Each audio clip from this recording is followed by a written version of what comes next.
How is it rocking, Dween Nation? Stay here because we are just about to get underway. In the meantime, please like, comment, and subscribe, and ring the bell for notifications.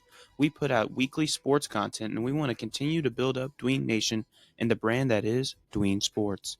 Thank you all, and enjoy. Welcome in, Dween Nation. This is your host, Justin Pies, alongside Janoah Agudelo, and we are back. This is week 5, and this is the starts and sits episode. Guys that are must plays and a must sit for your lineups in this week, week 5. The first week of buys. This is a very interesting week. We have 2 less games, but to me, it's just as exciting, even more exciting. But yeah, so I can't wait to talk about my starts and your starts, our kicker starts, and more. But before we do that, how you feeling, Janoah? Yo, Dween Nation, Justin, I'm feeling so good. We're getting into fantasy, Justin. This is like our bread and butter. We love talking about fantasy. And I think week 5 is getting very interesting because now, we're really, kind of telling everybody at Dween Nation that these bye weeks are legit. It's serious.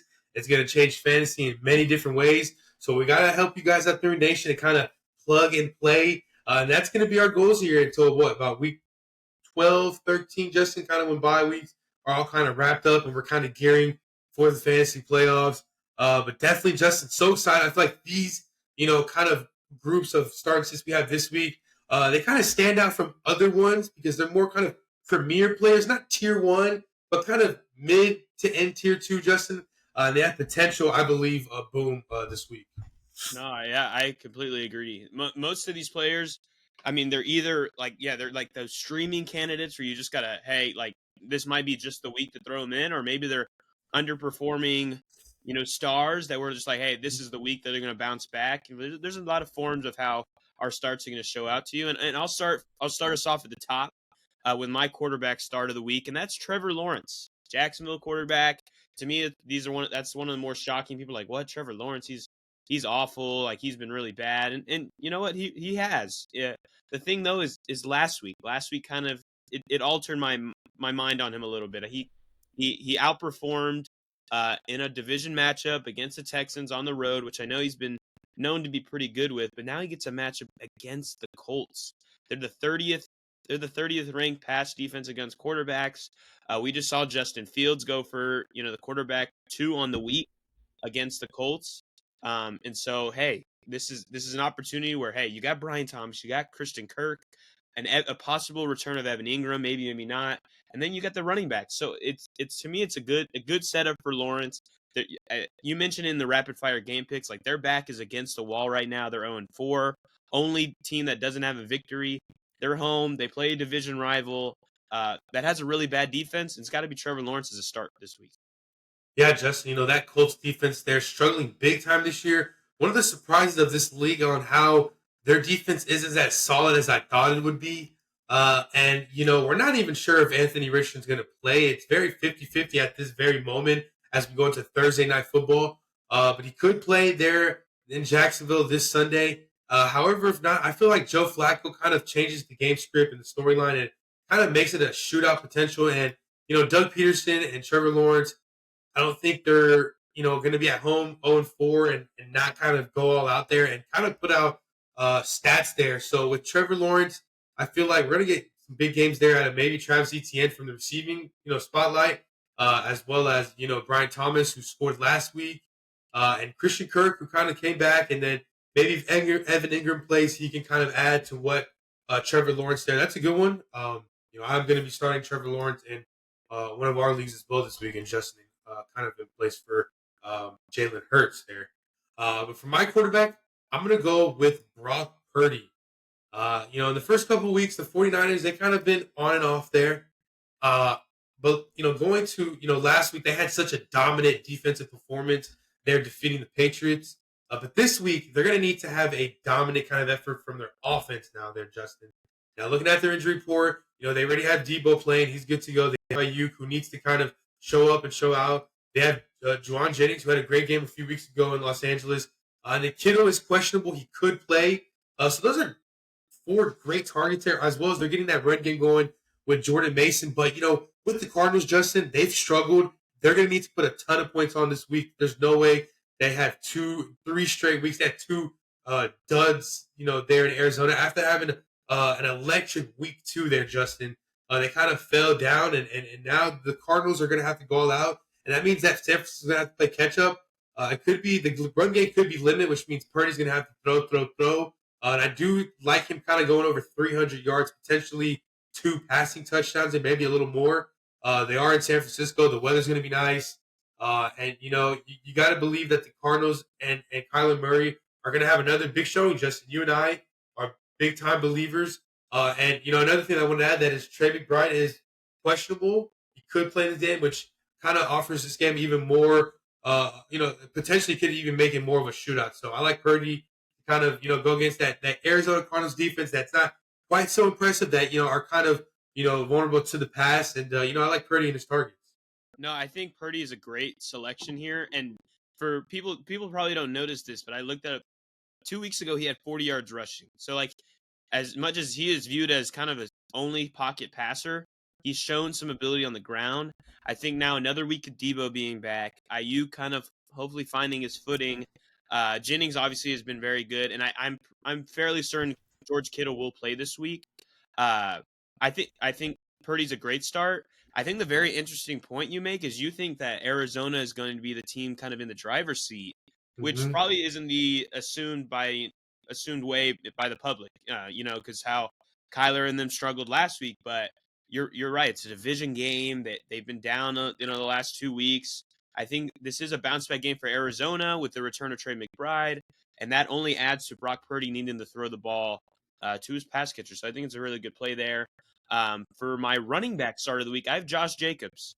Obviously, there's been concern because, hey, why is Emmanuel Wilson taking up all of Josh Jacobs' targets and snaps? He was getting around, I think, like 30 to 40% of Josh Jacobs' snaps. So, yeah, there was a concern there. But his percentage from 2 weeks ago has gone down from what last week was. So I think it's going to start becoming a point where this offense is going to start playing better, which, Jordan Love is back. So I expect this offense to kind of be in scoring range every possession. And they know they paid Jacobs to be the guy. And so I think Jacobs now will get those opportunities more and more. And especially this week playing against a Rams team that just gave DeAndre Swift, an RB1 kind of week. I think Josh Jacobs is a prime play. And if those that are worried, buy him low right now. He's been struggling. Yeah, he hasn't had those big games in a couple weeks. Buy him on the cheap as what you can, because this offense is about to go into high gear, and Jacobs is a prime play this week. Yeah, Justin, definitely like Jacobs there. I feel like last week the Packers were able to get things going through their passing game, and I feel like they're going to need to get things going through the rushing game this week. Kind of get Jordan Love comfortable there, so that way he's not playing too much from behind. I do like them to kind of add Emmanuel Wilson there. I like what this Packers offense is turning out to be. In some ways, they're more interesting from the running back standpoint than they were when they had Aaron Jones and like A.J. Dillon his first couple years.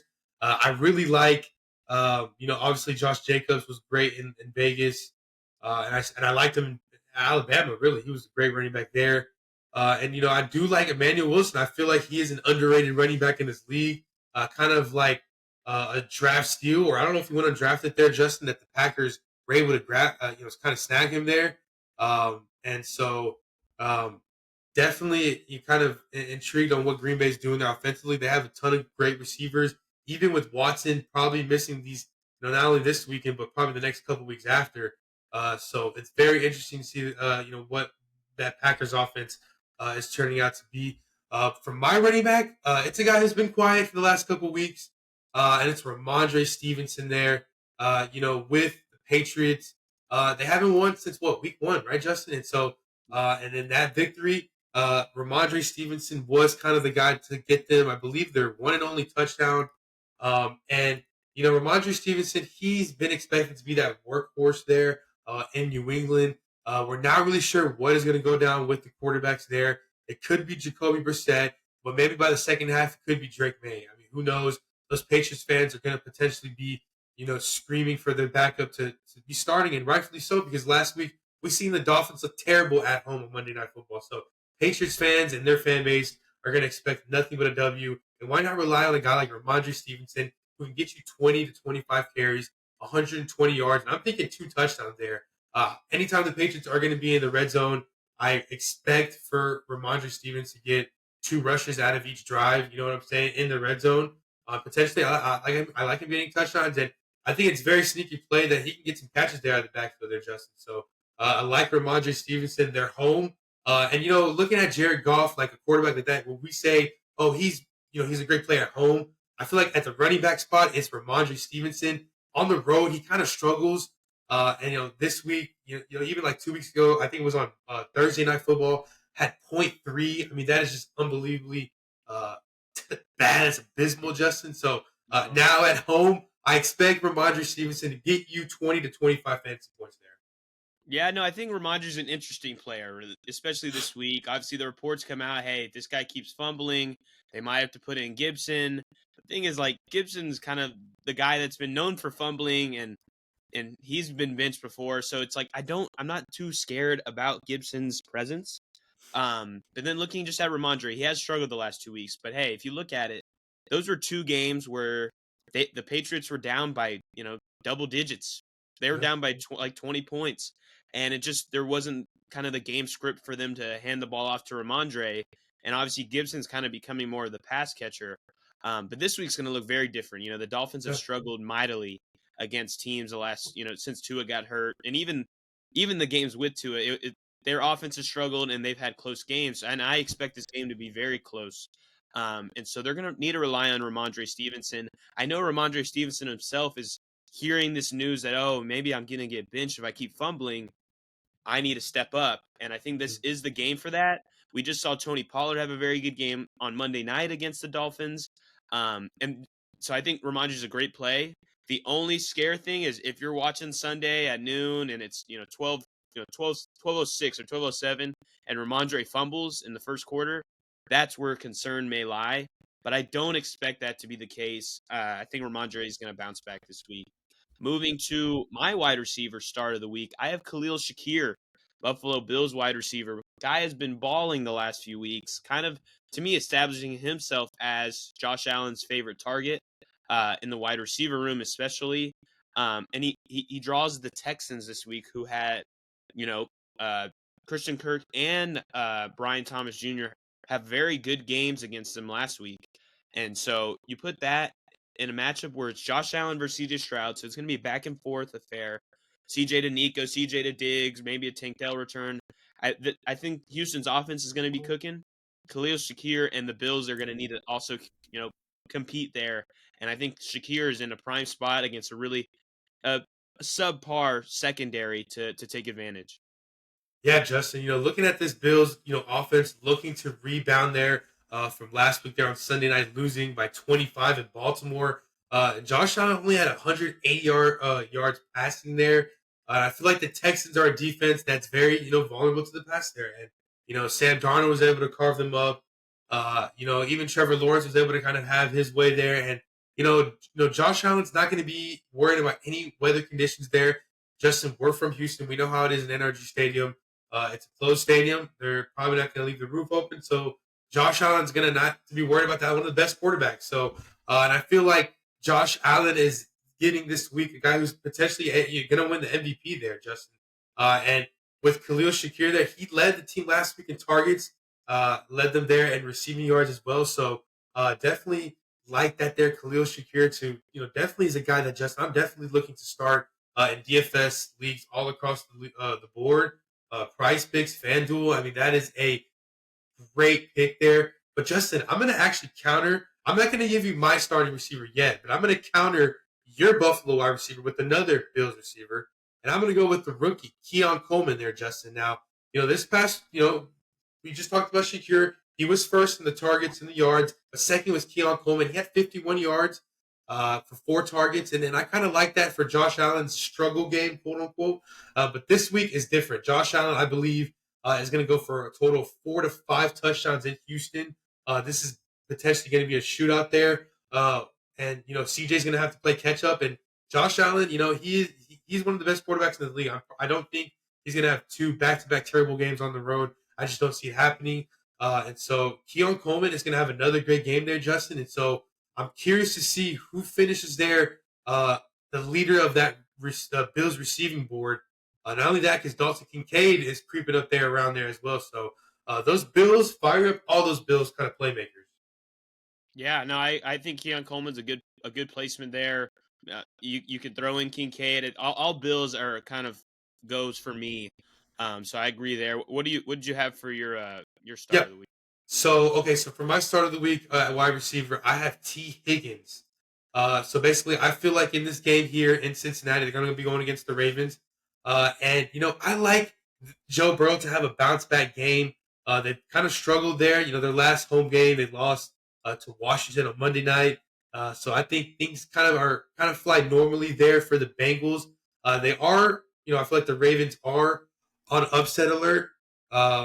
Just kind of because I feel like the Bengals are hungry for a win.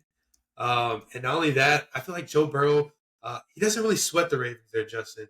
One game that comes to mind, though, when I think about T. Higgins versus the Ravens, it was the year, I think that maybe Jamar might have missed, but it was the year that they went to the Super Bowl.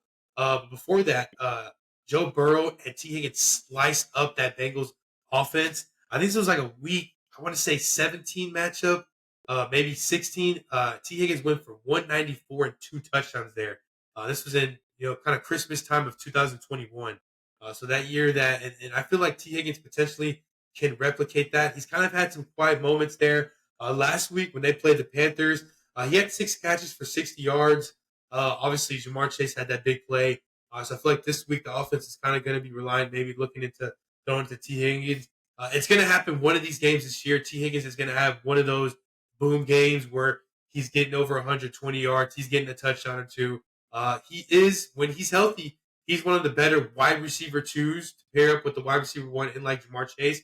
And Joe Burrow is a guy that's going to get him the football. And looking at what the defense is going to be facing, I have some questions about this Ravens defense when it comes to the secondary. Obviously, there's no doubt that they're physical and they can pass rush and they can definitely get to the quarterback. But their secondary, it's a little bit questionable, especially on a road game like this. If there's no weather conditions, you have Jamar healthy.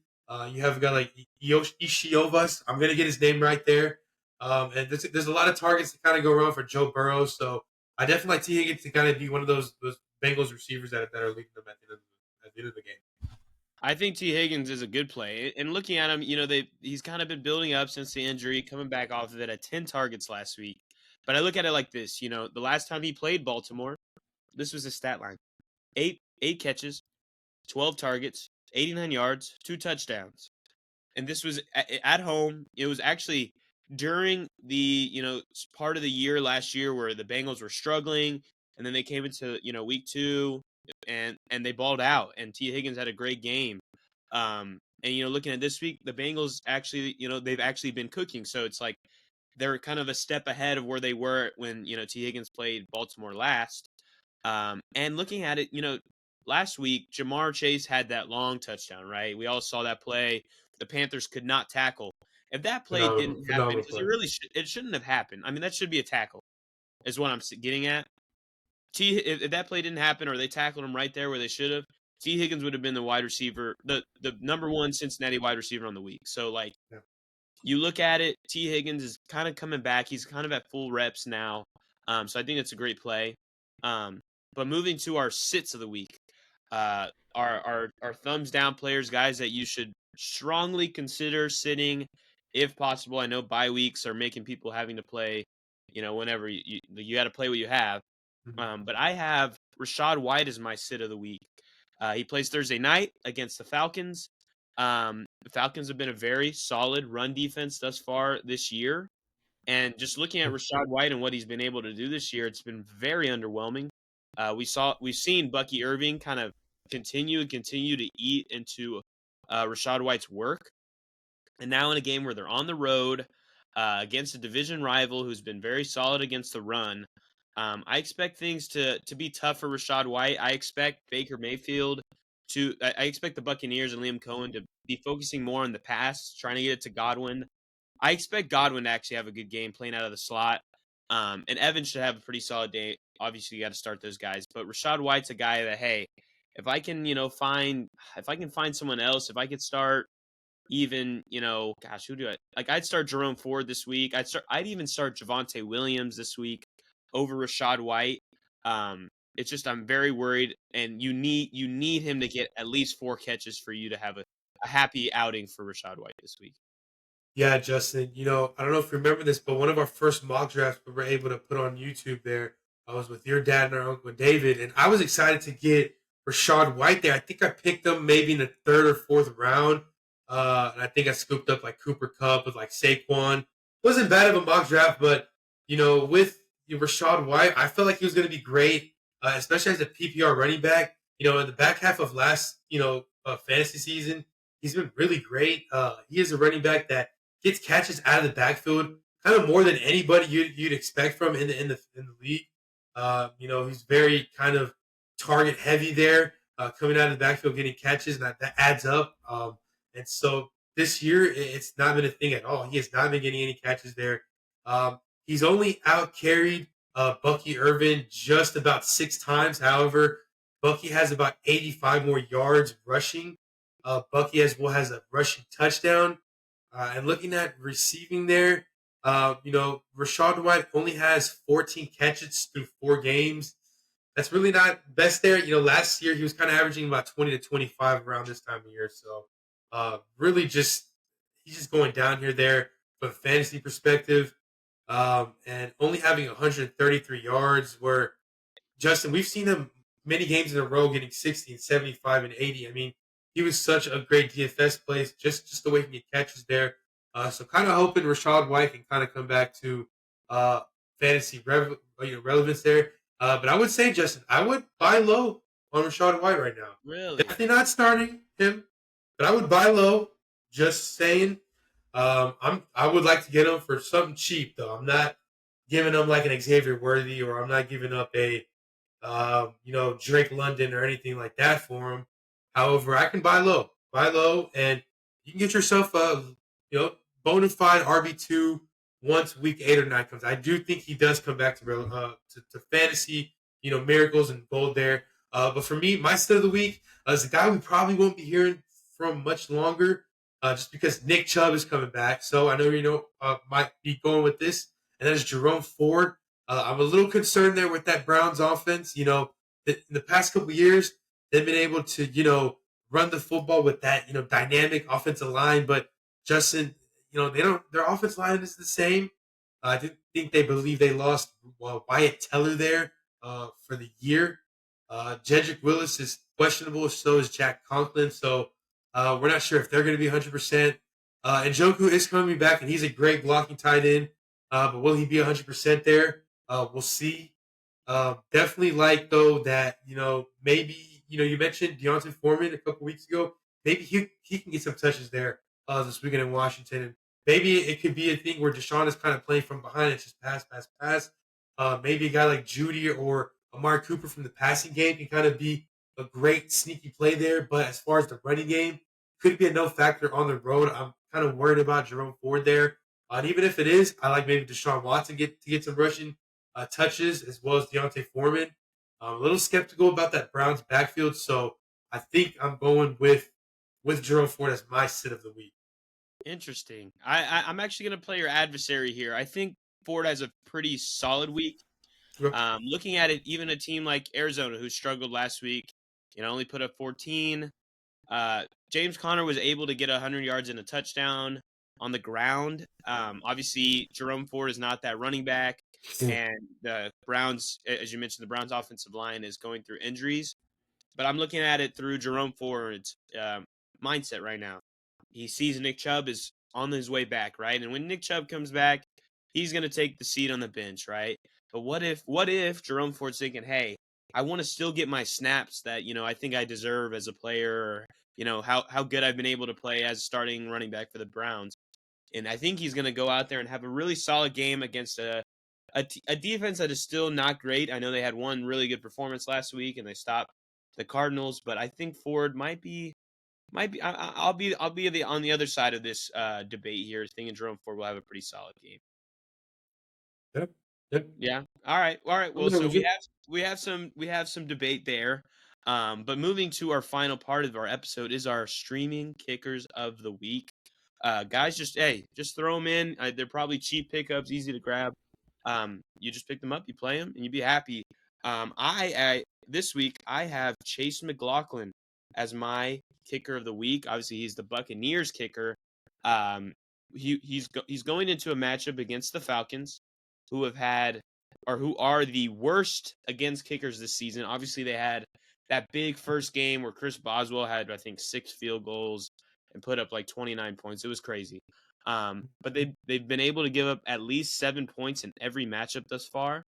And looking at Tampa Bay, I think they're gonna be in that they play a Falcons defense that's pretty solid. And their offense is also pretty solid, but they're away, so I think they're gonna be in range of getting field goals, but not putting it away. And so I think McLaughlin's just an easy plug and play guy that you can have in your lineup. Yeah, Justin. I like that. I like that pick a lot. For me, I'm gonna go with Joshua Carty there for the Rams. There's nothing better than kicking in SoFi, Justin. I love stadiums like SoFi or Mercedes-Benz Stadium or the Viking Stadium. Those are close stadiums. Even our beloved NRG, where it's close stadiums, because those kickers, they don't have any wind to worry about. And this weekend for Joshua Carty, I feel like with the Rams still not having Cooper Kupp or Puka Nakua, it's going to be tough for them to move the ball. I do think Stafford does move the ball. Obviously, they still have Kyron Williams kind of leading that offense, getting all majority of the volume and the touches. And I feel like he's going to be able to move the ball. I feel like there's going to be some drives against the Packers that Stafford's going to struggle to get kind of past the red zone, so that kind of opens opportunities for Joshua Carty. And if I were to predict the score for this game, obviously we're not predicting scores yet. But it's something where like 26-15 and like the Rams score 15 or even 18, like 26-18. And obviously, if you do the math, that's what, 6 field goals? Oh, wait. Yeah, 6 times 3. It could be 18 points, something like that. For the Rams, they kind of scored that way. I don't know if I'm like Joshua Carty can also kind of hit it outside of what, 45, 50 there. And so, I like him as a sleeper kicker and kind of when we can start there.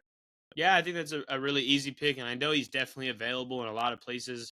I feel like most people probably don't even know the name. I mean, he's only owned in 2% of leagues, so he's out there in your fantasy leagues. Easy scoop up, really good matchup. I think it's a good play. But yeah, Dween Nation, that's our starts and sits and kickers streaming of the week. Stay tuned for our fantasy forecast, and also we got our rapid fire game predictions. So yeah, we got a lot of content rolling out. So use it to your advantage and win your week 5 matchups. But yeah, thanks for listening, and Janoah, send us out. Yo, Dween Nation, thank you for watching. Justin, I just want to say, I hope by tomorrow we can get some news on Devontae Adams there and I know, seeing where right? he could potentially land. That's kind of fun. Hopefully, he kind of goes to San Francisco or maybe like to the Chargers, even though that's a divisional rival. But we'll see, Justin. But anyways, Dween Nation, we love you guys. Thanks for watching. And as always, peace. Peace.